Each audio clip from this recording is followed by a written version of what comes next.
Today we want to talk about Green's theorem, which is the fundamental theorem of calculus for double integral. The first thing that we want to notice is the structure of Green's theorem. First of all, I refer to this as one of the fundamental theorems of calculus.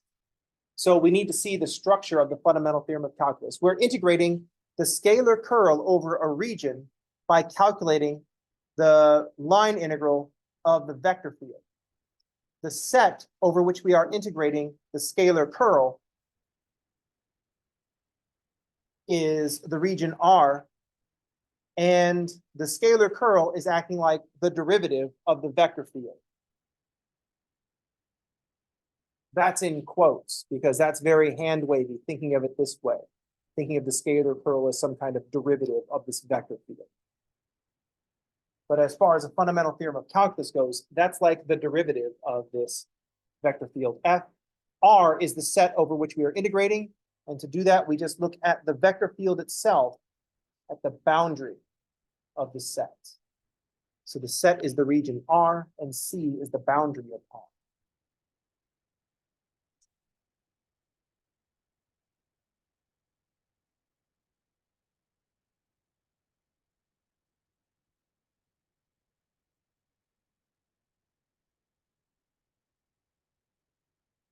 So R is the set over which we're integrating. The scalar curl is acting like the derivative. And here we are evaluating the vector field at the boundary of the sets. So C is the boundary of the set over which we are integrating.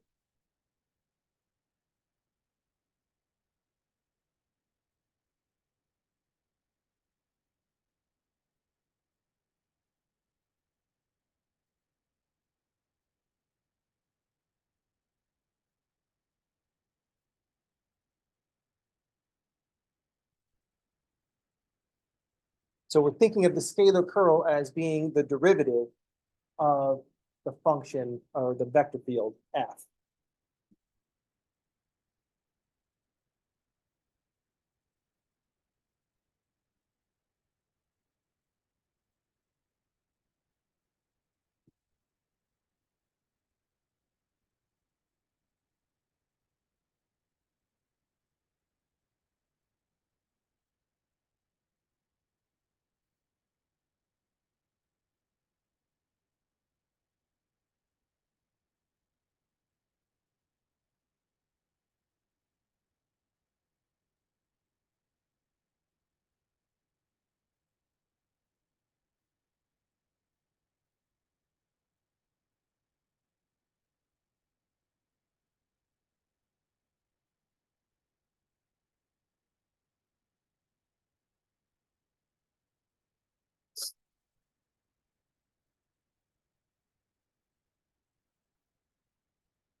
So we got to think about what this scalar curl is telling us. We got the partial of F2 with respect to X minus the partial of F1 with respect to Y.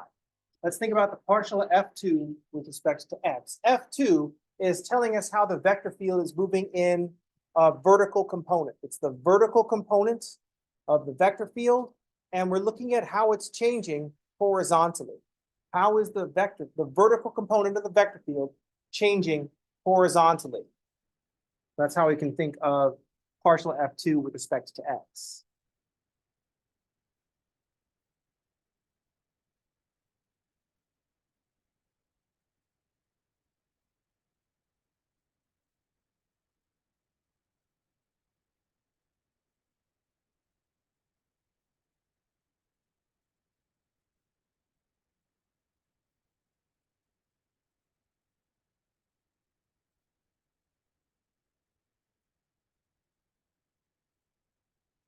If that sounds very hand-wavy, that's because that's very hand-wavy.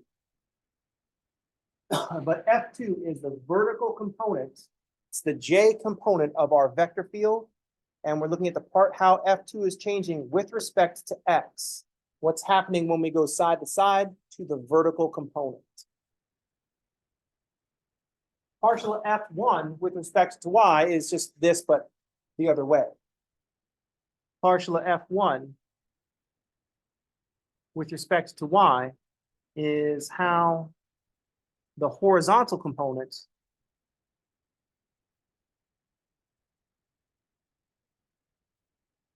of the vector field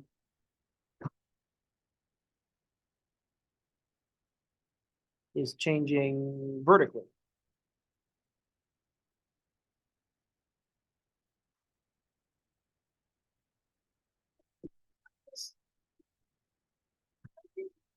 F1 is the I component of the vector field. Partial F1 with respect to Y we could think of as how that I component is changing horizontally.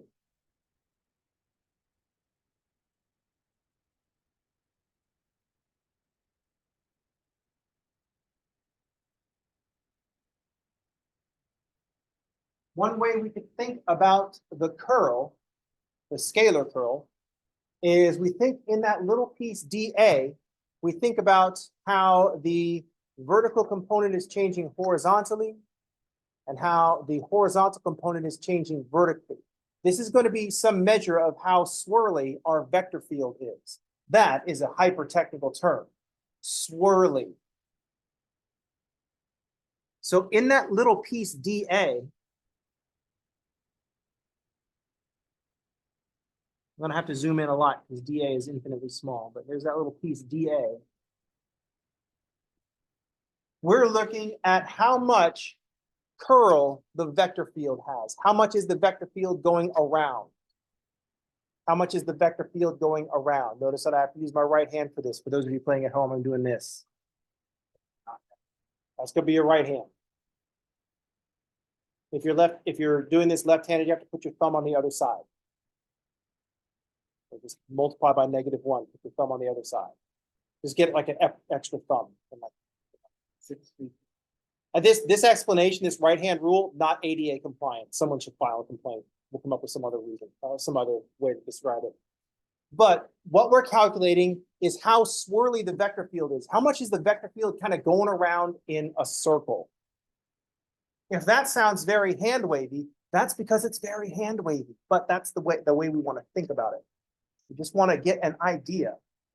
So it's about how swirly is the vector field.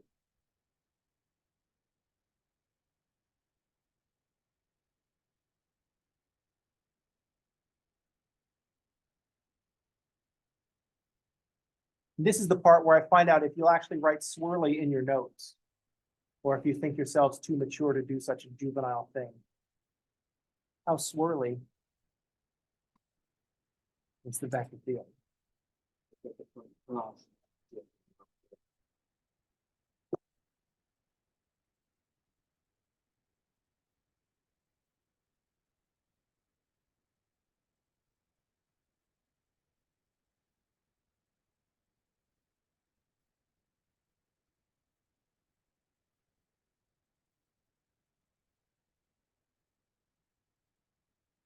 You know, it's trying to look more like a fan.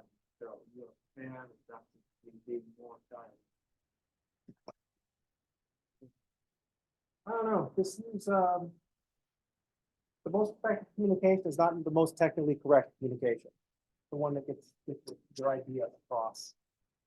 So we just want to think of that going around. And when you picture it, you don't have to do it in class, but when you picture it, it's all these little bits. At every little dA, we're just calculating how swirly the vector field is. What's the curl of the vector? That's why we call it curl, right? How much is the vector field kind of spinning around? Is it going around really fast because it's a large value? Or is it kind of going around slow? It's kind of like flowing around slow. So it's a small value. Or is it not spinny at all? The curl is 0 because it's a gradient. So here's what Green's theorem says in that context. We can, instead of at all the points dA, add up all the little swirly bits of the region, we can just look at the swirl around the outside of the region. That's what Green's theorem is about. Once again, we get a notion of this swirliness on the interior by just looking at how much is going around the outside.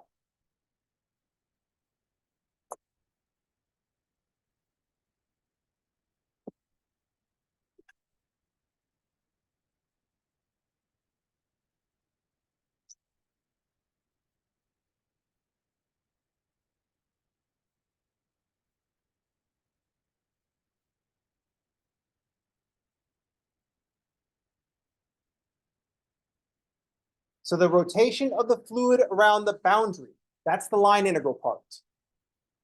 Around the boundary, that's the line integral part.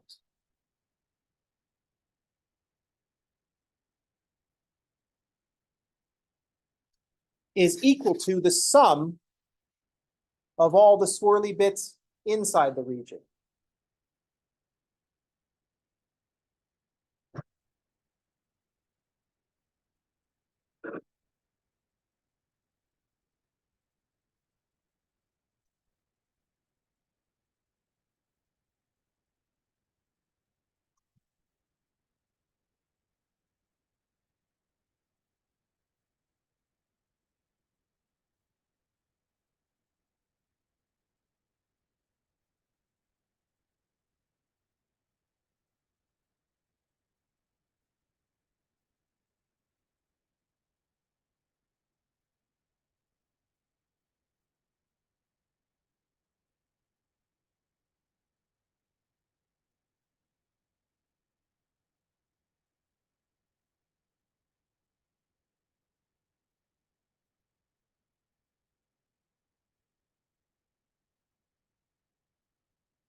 Don't really have a good analogy for this. Like it'd be like being able to determine like the overall grade for the class.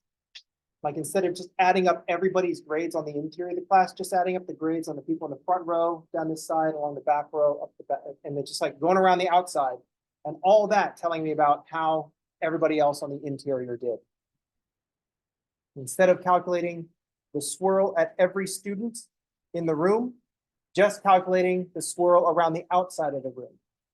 So if y'all could organize yourselves that way, I could cut down on the number of pages I have to grade. Or maybe we should just do gladiator style. The class chooses a champion. They take the final while everybody else watches on. And whatever grade they get, everybody gets.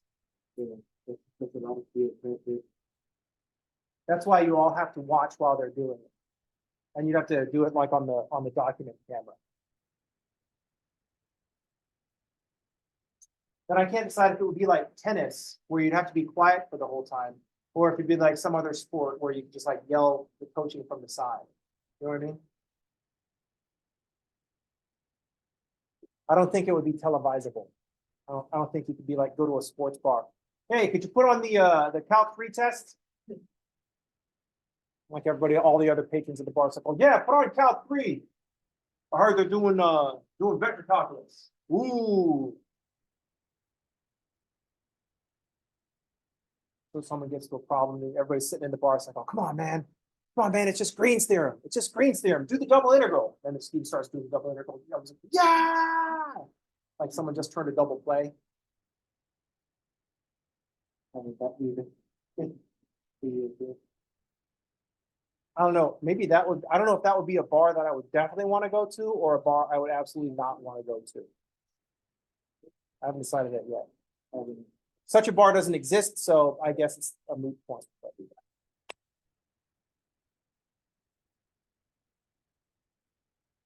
Any questions? We want to think about Green's theorem in the context of a fundamental theorem of calculus. I want you to understand what a fundamental theorem is. Definite integral of a set, or not definite integral, but the integral over a set of some kind of derivative is evaluating the function at the boundary. Integrating some derivative over a set is evaluating the function at the boundary.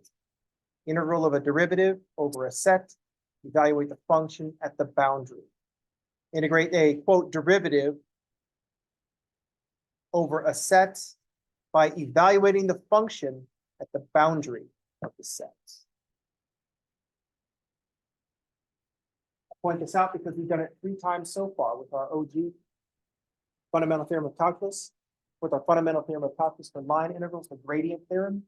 Now our fundamental theorem of calculus for double integrals, Green's theorem, and then there are 2 more. The fundamental theorem of calculus for triple integrals. Actually, they're both kind of fundamental theorems of calculus for triple integrals. There's Stokes' theorem, and there's divergence theorem. lots of fundamental theorem of calculus.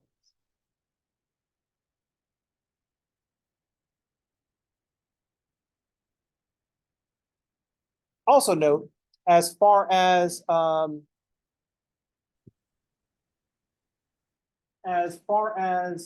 fundamental theorem of calculus for line integrals go, if our vector field f is a gradient field, then this integral is going to be 0.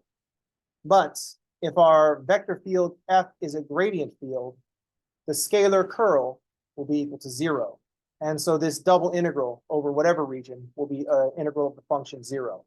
So this is consistent with our fundamental theorem of calculus for line integrals.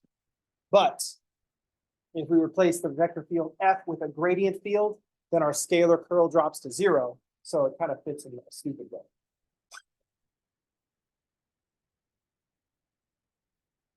Any questions, comments?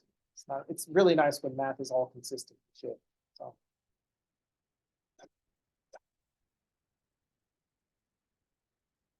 Why don't we do it? So why don't we do what? Because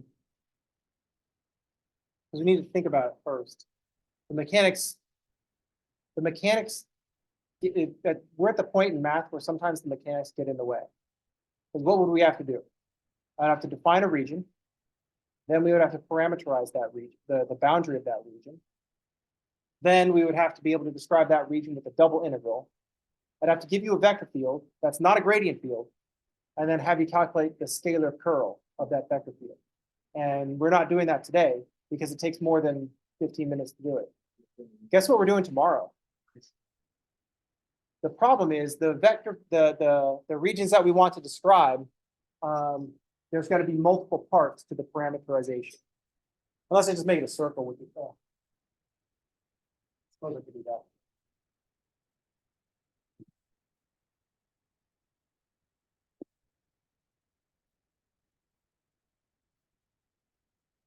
Any questions? Comments? Snide remarks. How's everybody? Okay. We're getting to the fun part of vector calculus, right? Fun. Everybody's having fun, right? Fun, damn it.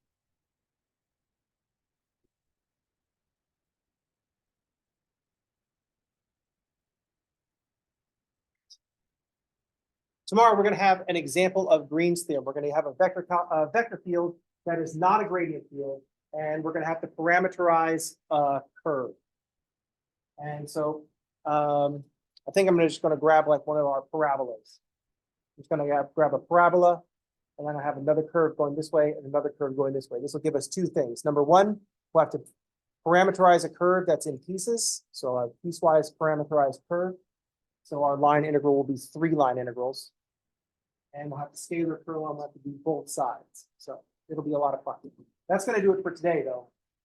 I will see you all on tomorrow. Everybody have a good day, and thanks for playing.